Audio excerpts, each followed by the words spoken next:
ever feel like, you know what, a story just works? Like, you get it. There's something about it. It's not magic, though, right? Yeah. There's actual structure there.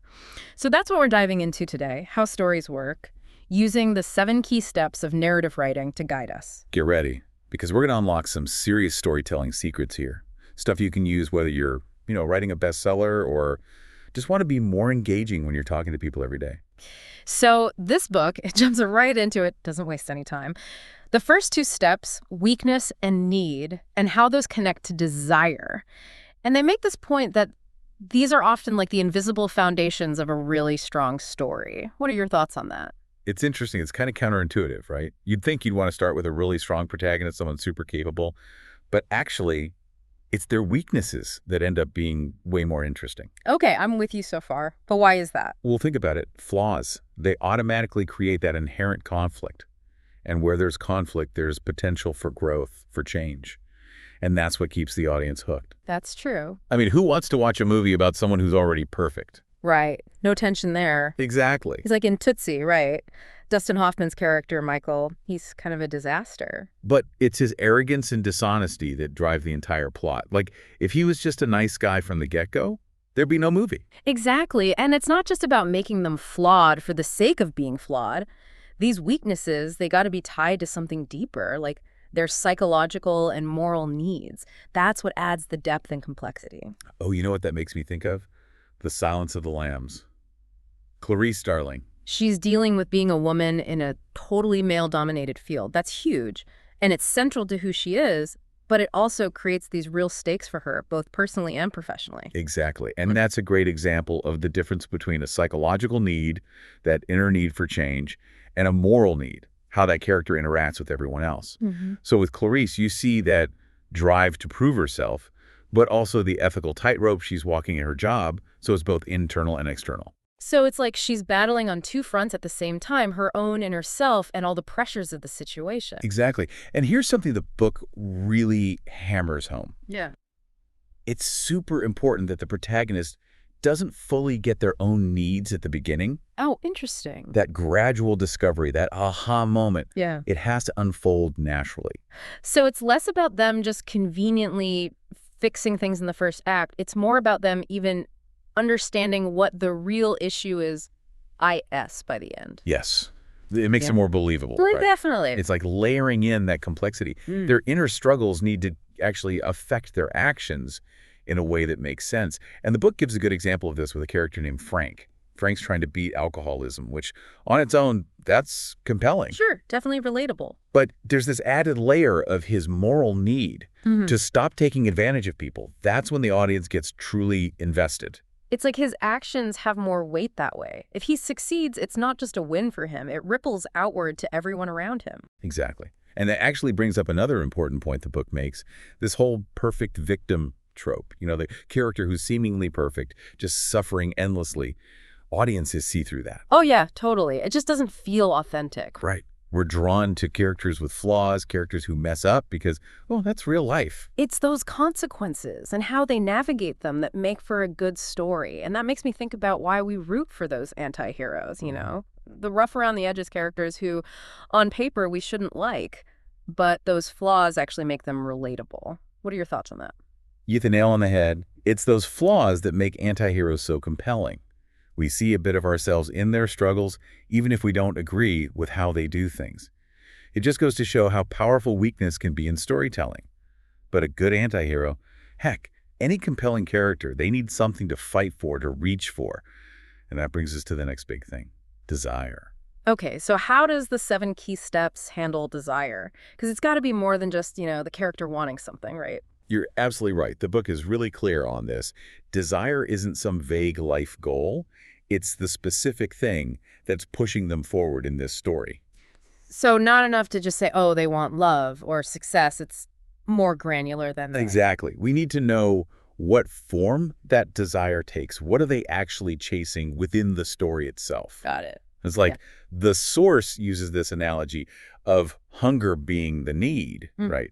But then zeroing in on a specific antelope, that's desire. Okay, I'm seeing where you're going with this. So In Saving Private Ryan, the broader need might be surviving the war, but that immediate goal, the desire, is bringing Private Ryan home, even if it means putting themselves in more danger.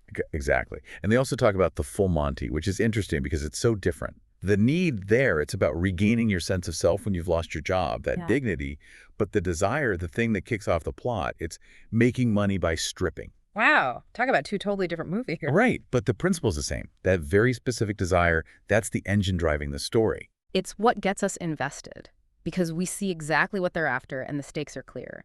But what happens when a story doesn't quite nail this part? Well, the book calls it starting with desire. Sounds good on paper, right? Yeah. Throw your character into some chase for something they desperately want, boom, you've got the audience hooked. Except, here's the thing. If you don't have that groundwork of weakness and need first, they're winning or losing, it means nothing. It's like there's no depth to it because they haven't actually struggled with anything internally. Their journey feels less significant somehow. Yeah, it's like building on Yeah. sand. Without that foundation of the character changing, growing, the whole story's empty. And the book argues this is where a lot of new writers, they fall into the trap. They go for the exciting plot instead of a character arc that really means something. Which reminds me of that classic saying, right? No conflict, no story. Without those internal struggles, those external obstacles all stemming from the character's weaknesses and needs, it's just dot empty action. There's no weight to it. You've got it. It's that depth where the good stuff lives. That's how we connect, on a human level. We see ourselves in their struggles, their victories. Which makes me think about those stories where the character, they don't necessarily become better people, right? Like tragedies or some of those anti-hero stories. How does this whole change thing work there? Are they breaking the rules of good storytelling? Not really, no. Yeah. See, change doesn't always mean becoming a better person. Sometimes it's realizing a harsh truth, or maybe those negative parts of them, they just get stronger. Take Chinatown, for example. Oh, good one. Jake Getz, at the end of that movie, he's not some changed man in the typical sense. If anything, he's more cynical, right? More aware of how messed up the world is, less hopeful that you can actually fix things. But he's still gone through something huge because of what happened. Totally. It's like that line, right? Forget it, Jake. It's Chinatown. He starts out with this idealism, this belief that he can make a difference, and the world just crushes it. Not a happy ending, but it's powerful. And that, right there, that's still a strong character arc, even if it's not the uplifting kind. What matters is that the change feels real, like it was earned. It has to come from that mix of weakness, need, desire, all the things we've been talking about. So whether the story ends with hope or, something darker, it has to show us how those internal struggles shape how the character handles things, and it has to lead to real change. Desire might not be fulfilled, might even lead them down a dark path, but it has to feel like the consequence of their actions. You got it. It's like the book says, all these parts of how a story works, they're connected. They got to work together to make it believable, to make you care. You mess with one, the whole thing can fall apart. Yeah. But going back to Chinatown, it brings up something kind of subtle about desire that I think is worth unpacking a bit more. Oh. So the book makes this distinction between what a character might want in their life in general versus what they want specifically within this particular story. So a character might have these big desires for, love or success or justice, but there's specific desire within the story that needs to be more focused, more immediate, more connected to what's actually happening in the plot. Okay, I'm listening. Break that down for me. Sure. Let's stick with Chinatown. In life, Jake Getz might deeply desire justice, right? Maybe a sense of order, wanting to protect the innocent, that kind of thing. But in Chinatown, the specific thing driving him, his desire in that story, is to solve that mystery, to find out the truth about what happened to Hollis Mulray. Which ironically is what makes him see justice as even more flawed by the end. Right. All that searching for the truth, he sees this corruption, this evil that he can't unsee now. It makes him face the limits of his own idealism. And that's the beauty of a well-crafted story. It takes these basic pieces of weakness, need, desire, and weaves them together to make something that sticks with you. Like cracking a code almost, right? Yeah. Once you see it, how these pieces work in stories, you can't unsee it. It's not just enjoying the story anymore. You start to understand how it was built. And the best part is, when you start to see these pieces at work, it's not just that you understand stories better, it's like you become a better storyteller yourself. That's right. It's like you're unlocking a secret code. Exactly. Doesn't matter if you're writing a book, putting together a presentation for work, even just telling a good story at dinner with friends. These principles, they're universal. That's what I love about this book. It's not just theory, it's actually useful. It gives you these tools to understand something we all do. We tell stories. And, there's this one last idea from the book that really got me thinking. They talk about how even a character's strength, if you push it too far, it can actually become a weakness. Oh, interesting. So it's not enough to just give your hero some cool abilities or make them, noble. You have to look at the downsides, how those strengths could backfire. Exactly. Think about Sherlock Holmes. The guy's brilliant, right? But that incredible mind, it's also what isolates him, makes him miss some basic emotional stuff.